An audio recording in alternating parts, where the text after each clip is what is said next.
Hey guys, so I'm listening to the audiobook Start With Why by Simon Sinek. It's fairly famous in the business world. He did a whole TED talk about his whole book and his whole concept.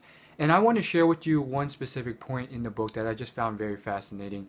So basically, the whole idea is that companies, especially tech companies or those with very, fast industries, you can never be too sure or too confident because you never know and things can turn upside down very soon if you get complacent and you could go bankrupt or all of a sudden the demand for your company could be gone out the window because you become obsolete or so forth. And Bill Gates says this in his book.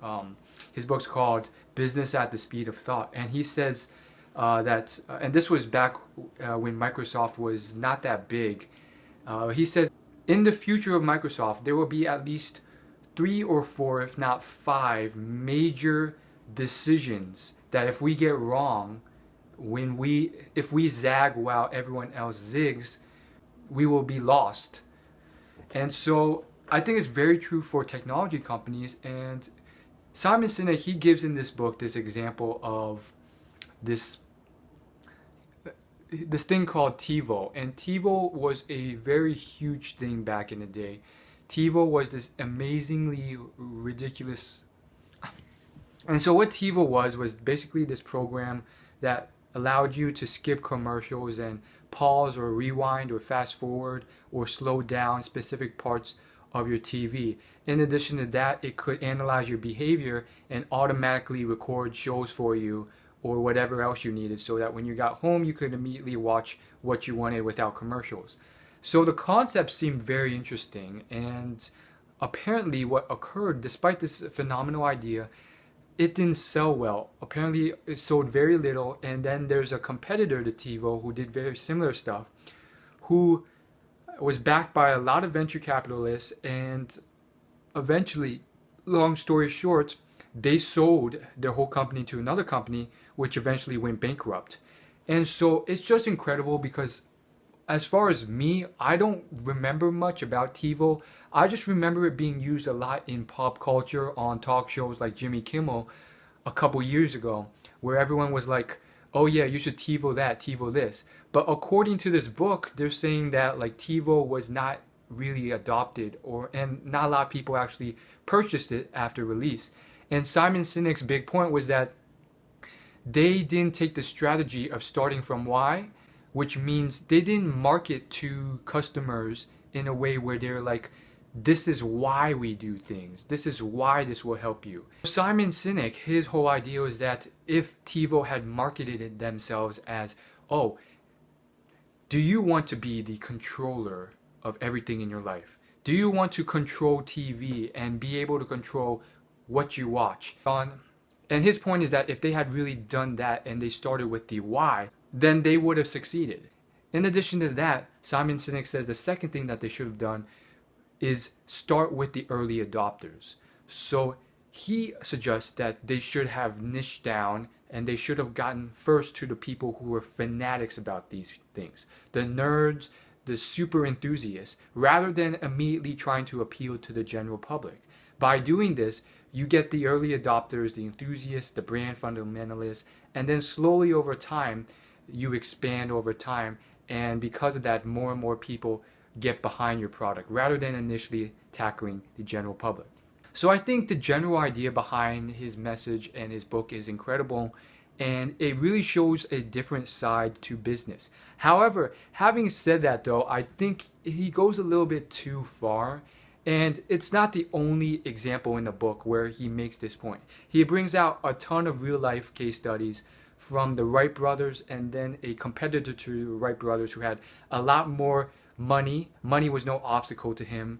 He had connections, he had government support, he had the press and media following him, and yet he failed and the Wright brothers succeeded. And after that, rather than going to help the Wright brothers, he just quit because he wanted the fame and glory, and because he couldn't get it, he just gave up and he lost motivation. Whereas the Wright brothers, they came from the motivation of a true why, which is that they wanted to revolutionize the world, and it was fun and it was interesting and it was awesome.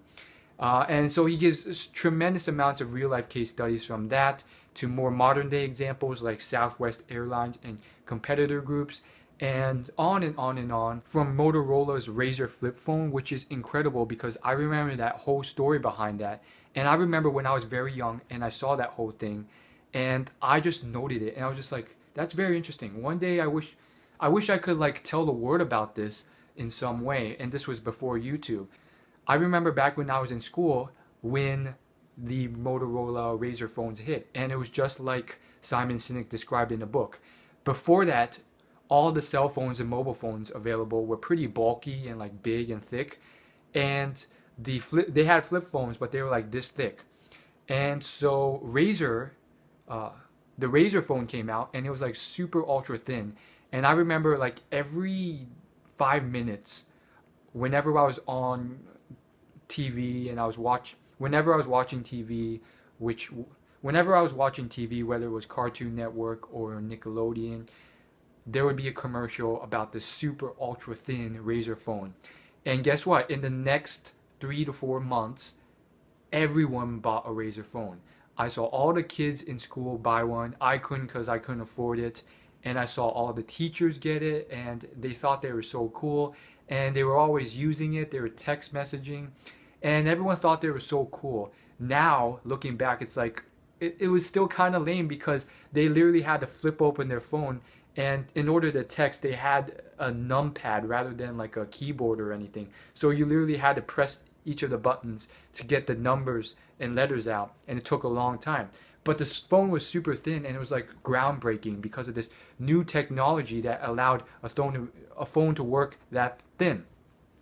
And on top of that, you had all these people paying incredible bills for these new phones. And I'm very thankful for Moore's Law. And basically, the idea behind Moore's Law is that, like, every year, the efficiency and quality of technology doubles while the price halves. That's the general idea behind Moore's Law. And so basically, nowadays, those phones are way obsolete. And from there, Motorola pretty much went out of the cell phone industry. And so this industry, like you've seen, it is very competitive. And, in half a year, you can be out of the industry. And it's just incredible seeing all this. And it really makes you not be complacent about things. And you've seen it even to this day. Now we have Google getting into the mobile phone market. Apple's still dominating. Who knows how long that will last? I think it will for a while. But it's very, very chaotic and very fast. And like BlackBerry is another great example. It used to be at the top. Kim Kardashian was promoting it and everyone was using one. And I never really understood it. And I quizzed and I asked a bunch of people about it. And I knew for sure, or at least I got a firmer grasp about it now because now I kind of understood why more and more people used it. And I just was just go, and I was just, and I didn't understand it myself. Why do people use it? And here I was, not an old timer, but a guy just as young as them. But I saw people my age using Blackberries, as well as a lot of executives and professionals. And I never fully understood it. I just thought, okay, I guess it's good because it has a keyboard and you can email people faster. And now BlackBerry's almost bankrupt as a company. And it's almost the exact same thing. And I almost forgot this until I just thought about this, but it's almost the exact same thing with Snapchat. Now, I understand it a lot because I'm always asking people about it, always asking girls and teenagers about it, and trying to get my head around it. And the thing is, although I understand it more than the average person will ever understand it, being young myself, at the end of the day, I still get that same feeling as I did with BlackBerry. I don't understand it enough that I can't kick the feeling that this is just a fad and it might go away. So that's one of those things that you always have to be cautious and you can't be complacent. If you're the CEO of Snapchat, like that doesn't mean just give up, but it means you got to be vigilant and you got to stay course and you got to stay the course and keep it going because otherwise it could be a fad and it could die out. How can you make this into a long-term thing? How can you beat any competitors that may be coming in? Now let's talk about how I think Simon Sinek's book goes overboard. Now he does. I'm going to give it to him. He does bring a qualitative aspect to business. I think most people miss. Most people are so focused on the numbers and the quantitative aspects.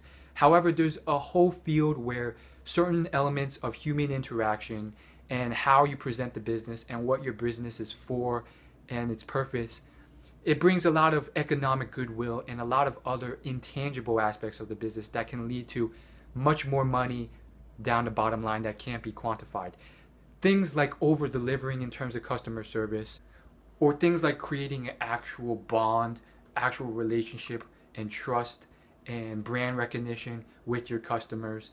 Things like, as Simon Sinek says, creating a why to your company that's oftentimes more than money. And again, he brings a lot of good points and case studies about how this is so important and how it trumps things like first mover advantage, which the more and more I think about it and the more and more I've seen examples in the book, like the Southwest airline example, you see that being the first mover is oftentimes not going to give you much of an advantage, if at all. And there's more important things to consider. Having said all that, I do think, although the book is definitely worth reading and I encourage you to read it, I don't think there's certain things I think he goes overboard with. You know, he does pull a few claims about business theory that I think go overboard, such as the fact that he pretty much claims that if TiVo had done all this stuff, then they would have succeeded. I don't know if you can go that far. He's going to the point of saying that, you know, if TiVo had started with why, they would have succeeded. Again, I think that's maybe going a little bit too far. I think there are certain tangible, real, quantitative aspects to business that could be measured. And to simply say that because of the way they presented themselves that they failed, I don't know about that. And I don't think the book goes into detail about why TiVo failed. When I think about it, I'm still kind of wondering, why exactly did they fail? Like, most people like having the ability to skip forward commercials. And yet nowadays we still have cable companies that show unskippable commercials and we're paying for that. Why did TiVo fail? So the book really didn't go into depth about that, and he gives his own personal opinions to it and his own select data for that, but it really didn't go into depth about it. And so I'm just a little iffy about certain parts about the book. My feeling, and this could be wrong, but I think if you just did some research, there may have been quantifiable aspects to why TiVo failed. He briefly mentioned that he said that some people thought TiVo failed because they couldn't distribute widely enough, and he disagreed with that. Now, that's a possible reason. Again, I think there's a lot of quantifiable, real data that could show exactly why it failed, but that doesn't really make sense to me. Like, if it's really that good, if it can really skip commercials, then distribution, like, wouldn't people take it by storm and it would eventually be able to be distributed everywhere? The whole concept of the book that he keeps bringing up time and time again with numerous different examples is that if you start with the correct why, you will succeed where the other companies failed. And he gives all these business examples. And I do think there's some amount of truth to it. But I do think he goes too far as to say that this is like the big thing. And I do think it goes to the extreme of being too qualitative and almost shunning or not acknowledging the quantitative aspects to why a business might fail as well.